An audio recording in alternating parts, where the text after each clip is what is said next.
Hello, my dear students. I am S.K. Nayak, Kendriya Vidyalaya COD. I am going to demonstrate one or two activities from the chapter data handling. In my previous class, if any student is unable to understand some points in data handling, then please watch carefully these two or three activities. I am 100% sure after watching the activities you will able to solve every type of problem. Okay, so the about data I discussed a lot in my previous class, but let me tell you about the data. The data that is collected needs be organized in a proper table. Understand? Yeah, in direct way we can say the information of collection of information, gathering of information is called data. Okay. So my point is how to collect the data. Let me show you. Just I am going to collect the data, and data is weight of some students in a class. I call the students. Okay. Students not roll number wise, but let me clear you. First, students weight is how much? 38 kg. Yes. So I have a student 38 kg. This is the process how to collect the data. Okay. My second students come on the weighing machine. Her weight was 34 kg. Okay. Next student, how much your weight on the weighing machine? She said, some my weight also 38 kg. Very good. Now please be serious. Next, 48. ऐसे 7 students का मैंने data लिया. तो again this students has weight 38 kg and very small kid 22 kg and heavy खाते पीते घर का 50 kg. Correct? So this is the way how to collect the data. Now question is how to organize the data. Please be careful. Let me show you. First, I will organize the data in ascending order. So the lowest weight of this student is 22 kg. Correct? And then other students जिनका wait आ रहा है 22 के बाद कौन 34. Very good. Then next is 38 kg and 48 और last 38 to 3 students. So see, organize them. And last is 50. Okay. So these are the students. Now how to organize the data? So we can write here data organize. Okay. So these 3 students combine the same place. ये देखिए 38, 38, 38, 3 students. So we put the tally marks. 22 kg, 1 student, 34, 1 student, 38 kg, 3 students, 48, 1 students and 50 kg, 1 student. Now frequency. Frequency क्या हो जाएगी? 1. ये क्या हो जाएगी? 1. This is 3 and this is 1 and this is 1. Correct? What do you understand? First point था how to collect the data. Second point ये हो गया how to organize the data with tally marks. Tally marks में if you have more than 5 students, तो 5 students को हम लोग कैसे लिखते हैं? 4 tally marks in a row, but 1 tally marks will be diagonally. 5 का 6 है तो ये कॉर्नर बना देंगे यहाँ पर. Okay?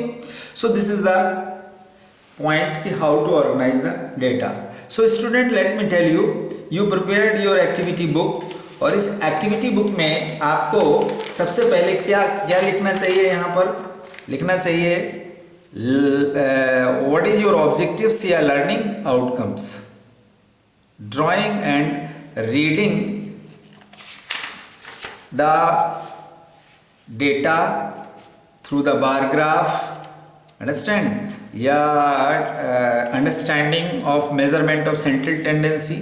सो इसके कुछ हेडलाइंस आपको एक्टिविटी कॉपी में लिखने होते हैं। तो पहला क्या होता है, ऑब्जेक्टिव, दूसरा प्री रिक्विसाइट नॉलेज। अब इसमें क्या रिक्विसाइट नॉलेज होना चाहिए आपके पास, प्रीवियस नॉलेज क्या होना चाहिए, identifying the weight, marks, understand, knowledge of numbers, correct, and some formulas.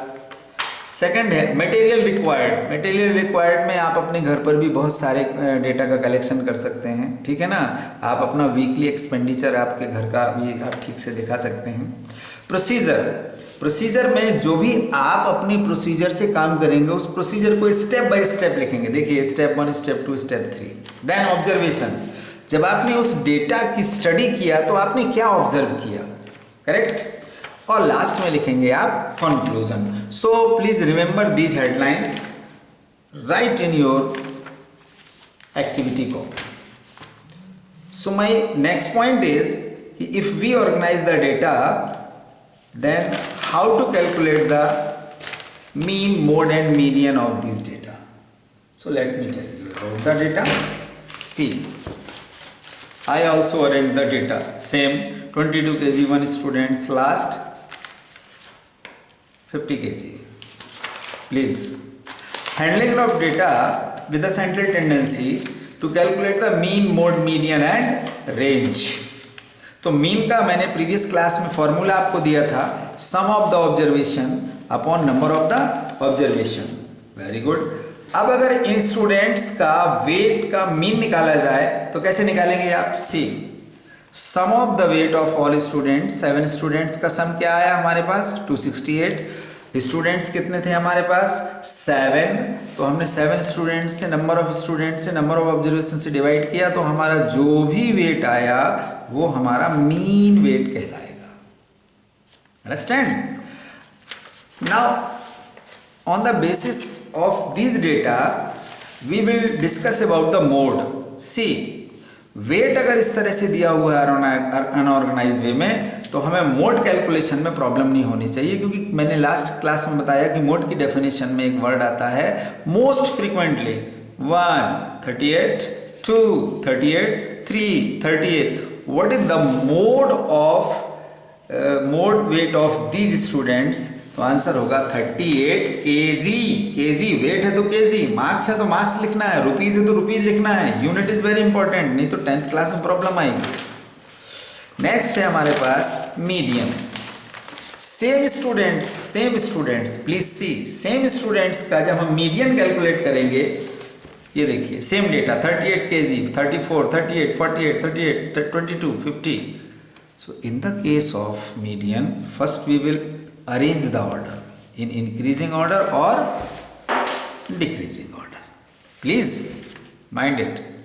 जैसे ही हम इन बच्चों का डेटा ऑर्डर में रखेंगे तो लास्ट क्लास में हमने डिस्कस किया था कि मीडियन की डेफिनेशन में जो मिडिल डेटा होता है, जो मिडिल मोस्ट ऑब्जर्वेशन होता है वो हमारा मीडियन होता है। तो हमने क्या किया, 7 में से 3 यहाँ पर छोड़ दिए, 3 यहाँ पर छोड़ दिए और मिडिल में कौन आया, 38। ये इंक्रीजिंग ऑर्डर में है, ये डिक्रीजिंग ऑर्डर में है। ये देखिए आप इसको भी 38 ही पाएंगे।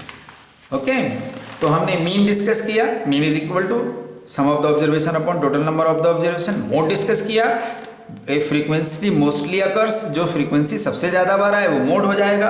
और फिर मीडियन में हमने क्या किया, सबसे पहले डेटा को अरेंज किया इंक्रीजिंग में या डिक्रीजिंग ऑर्डर में, और फिर मिडिल मोस्ट डेटा अगर आपका आए तो वही आपकी मीडियन है। लेकिन एक बहुत अच्छी चीज मैं आपसे डिस्कस करना चाहता हूँ यहाँ, वो ये है कि अगर डेटा ऑड नहीं है, आई मीन कि अगर डेटा इवन है, 1 2 3 4 5 6 observation are there, so how to find out the median, arrange the data in order, छोटे से बड़े की तरफ, इंक्रीजिंग ऑर्डर या ascending order, and leave 2 data left and 2 data right So in middle we obtain 21 and 25. Find the mean of these two observations. So mean कैसे आता है? 21 plus 25, 21 plus 25, 46 divided by 2 observation 2. So what is median of these observation? 23 is median of these observation. Students एक point और इसमें और discuss करेंगे, that is the range. ये बहुत छोटा सा लिखा हुआ है, मैं इसको इधर ले लेता हूं. ये देखिए ऐसे range. Correct. Tell me in these observations 18, 19, 21, 25, 27, 28, which one is the highest data? 28. Lowest 18. So our range will be 28 minus 18 is equal to 10. Range कैसे आती है? रेंज कैसे आएगी? समझ गए? ढेर सारे ऑब्जर्वेशंस पड़े हुए हैं, ढेर सारे डेटा लिखे हुए हैं. सबसे पहले आप ग्रेटेस्ट नंबर का डेटा पकड़िए, फिर लोवेस्ट वाला देखिए और उन दोनों का क्या निकाल दीजिए? डिफरेंस. वही आपकी क्या बनेगी? रेंज. रेंज. रेंज. करेक्ट. तो आपने क्या क्या देख लिया? Mean, mode, median and range. एक और एक्टिविटी है कि अगर आपके पास 3 स्टूडेंट्स ये आ गए, ये देखिए. What is the weight of this student? 38, 34, same 38. How to find out the mean? Sum of observation upon total number of observation. How to find out the median? Median में क्या करते हैं? ऑर्डर में arrange करते हैं. पहले कौन आएगा? 34, फिर कौन आएगा? 38, फिर 38. तो बताइए 34, 38, 38 में मिडिल कौन है? ये आपकी क्या हो गई? मीडियन. राइट. अब इसी में आप समझ लीजिए मोड. मोड की डेफिनेशन क्या होती है? जिसकी फ्रीक्वेंसी ज्यादा है, इन दो बच्चों का वेट सेम आया है, यही फ्रीक्वेंसी ज्यादा आ रही है, तो आपकी 38 क्या हो जाएगी? मोड. अब आपसे कोई पूछेगा व्हाट इज द रेंज? तो रेंज कैसे आती है? Maximum minus minimum. 38 minus 34, 4. Correct. So these activities are very important for you कि आप कभी भी, क्योंकि बिगिनिंग स्टार्टिंग है अभी आपकी मीन, मोड, मीडियन के लिए, ये कॉन्सेप्ट आप अभी से सीख करके जाएंगे. अगली एक्टिविटी है और वो बहुत ही सिंपल है कि बार ग्राफ को कैसे रीड करते हैं. अंडरस्टैंड? बहुत जल्दी मैं बता देता हूं मैं आपको. Within 2 or 3 minutes, see, I have ready-made bar graph. इस बार ग्राफ में जब भी कभी आपको ये महसूस हो कि हम how to read the bar graph, लो this is the double bar graph. कौन सा बार ग्राफ है ये? डबल. मैंने इधर क्या किया है? सब्जेक्ट्स लिए हैं, English, maths, Hindi, science, social science. Right. यहां पर मैंने स्केल लिया है 0, 5, 10, 15, 20, 25, 30, 35, 40. ये मार्क्स हैं मेरे. क्या है ये? मार्क्स हैं. तो ये y एक्सिस है जिस पर मैंने क्या लिखे? मार्क्स. x एक्सिस पर मैंने क्या लिखा है? Subjects. Now you tell me, किसी एक स्टूडेंट्स का term 1 yellow yellow yellow yellow term 1 है और फिर टर्म 2 के मार्क्स उस स्टूडेंट्स के green green green green green में है. तो येलो हो गया आपका फर्स्ट टर्म का और ग्रीन हो गया, वेरी गुड, सेकंड टर्म का. अब बताइए in which subject student score fall down? बताइए फर्स्ट टर्म और सेकंड टर्म से इस स्टूडेंट का किस सब्जेक्ट में स्कोर फॉल डाउन हुआ? अरे इंग्लिश में तो उसका 35 था बट फर्स्ट टर्म में, सेकंड टर्म में उसका लेस देन 35 हो गया. देखो इसमें फॉल डाउन हुआ, बट इसमें कितना हुआ? इंक्रीज हुआ. इसमें देखिए इंक्रीज हुआ, ग्रीन पट्टी ऊपर जा रही है. देखो इसमें भी इंक्रीज हुआ, इसमें भी इंक्रीज हुआ. इंग्लिश उसका फॉल डाउन हुआ. मैक्सिमम प्रोग्रेस बच्चे ने किस सब्जेक्ट में की? What is the maximum marks gaining in which subject? Clear? Yes, mathematics. He scored in first term how much? 33, 34, but in second term 40। तो अगर जिन बच्चों को इस तरह से लाइनिंग में या इधर से कोई प्रॉब्लम आए तो वो बच्चे अपने स्केल की हेल्प ले सकते हैं। देखिए यहाँ से कैलकुलेट, यहाँ से डेटा आपका बहुत अच्छा आता है। ये देखिए इस तरह से देख लिया करिए, करेक्ट, इस तरह से देख लिया करिए, यहाँ इस तरह स्केल के थ्रू ऐसे ऐसे ऐसे।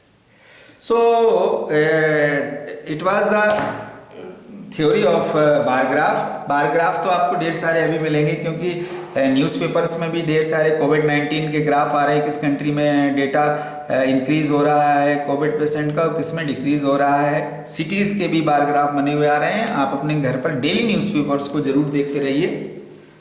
नेक्स्ट पॉइंट है हमारा प्रोबेबिलिटी। प्रोबेबिलिटी में आपको दो चीज़ों का ध्यान रखना है। पहला है कि nothing guessing about an event is called probability। और probability के डेफिनेशन के लिए आपको जितने भी आप आगे क्लासेस में स्टडी करने को मिलेगी ना, उनमें ध्यान से आप देखिएगा, हैं। बट अभी मैं आपको केवल इतना बता देता हूँ कि प्रोबेबिलिटी का जो डेफिनेशन और फॉर्मूला है वो इतना है आपके सिलेबस में कि PE probability of an event या theoretical probability number of favourable outcomes upon total number of outcomes. बस इतना देखना है। अब मैं आउटकम्स भी आपको बता देता हूँ। What is this? This is the dice. Dice में टोटल आउटकम्स कितने होते हैं? डाइस में टोटल आउटकम्स होते हैं 1 2 3 4 5 6। ये देखिए 1 कहाँ गया? 1 के बाद 2 के बाद 3 के बाद 4 के बाद this is 5 and this is 6। तो इसको इस तरह से रिप्रेजेंट करते हैं। ये हैबिट 7th क्लास से ही बना लो, करेक्ट। ये हो गए डाइस के टोटल आउटकम्स। क्या बोलेंगे इसको? Total outcomes. और क्वाइन में तो फिर आपको बिल्कुल प्रॉब्लम ही नहीं होनी चाहिए। क्वाइन के टोटल आउटकम्स होते हैं दो, एक होता है हेड और एक होता है tail. Understand? And you learn the formula PE या theoretical probability is equal to number of total favourable outcomes upon number of total outcomes. और है आपके क्लास में एक चीज और है, ये प्लेइंग कार्ड्स। अब मैं ये सभी ओपन करके आपको नहीं दिखाऊंगा, मैंने इसके लिए एक चार्ट्स आपके लिए तैयार किया हुआ था। This is your chart. ये देखिए प्लेइंग कार्ड्स को भी आप एक बार देख लीजिए। एस इक्का 1 को कहते हैं ना, 2 3 से लेकर 10 तक ये काउंटिंग ही रहेगी, लेकिन 11 नंबर पे जाएगा तो J फॉर जैक हो जाएगा, Q फॉर क्वीन हो जाएगा और K फॉर किंग हो जाएगा। एक one thing is remember here, अगर आपसे कोई पूछता है if anybody ask you how many face card in A deck of playing card, तो आप बोलेंगे 4 जैक 4 क्वीन, फेस जिनके चेहरे होते हैं 4 4 4 कितने हो गए? 12। फेस कार्ड कितने हुए? 12। अब फॉर्मूले पर आ जाते हैं कि PE is equal to favourable outcomes upon total number of outcomes. जैसे एक क्वेश्चन यहाँ दिया हुआ है, एक बैग है जिसमें 5 रेड बॉल हैं और 3 वाइट हैं, राइट। जैसे मेरे पास यहाँ पर एक बैग है इस तरह का, और इस बैग में अगर मैं 5 रेड बॉल डाल दूँ और 3 white, what is the probability that 1 ball drawn from bag is white? So how many whites are there? 3 white. कितनी वाइट हैं? 3 वाइट हैं। और टोटल कितनी हो गई? 5 + 3 8। तो आपकी जो प्रोबेबिलिटी होगी इस फॉर्मूले के अकॉर्डिंग, तो फेवरेबल में वाइट 3 हैं और टोटल में कितनी है? 8। फिनिश। अगर वो पूछता कि drawn from the bag is red, तो 5 आ जाता फेवरेबल में और टोटल वही रहता 8। इस तरह से आप लोग प्रोबेबिलिटी को अभी बिल्कुल इस एक फॉर्मूले पर कॉन्सेंट्रेट करिए। डाइस वाले में भी आप देख लीजिए, डाइस में अगर आपको चाहिए इवन नंबर, तो डाइस में देखो इवन नंबर कौन है? 2 है, 4 है, 6 है, तो फेवरेबल में हो गए 3 और टोटल में 8। So thank you very much students, God bless you. और इस एक्टिविटी को जरूर अपनी एक्टिविटी कॉपी में बना लें।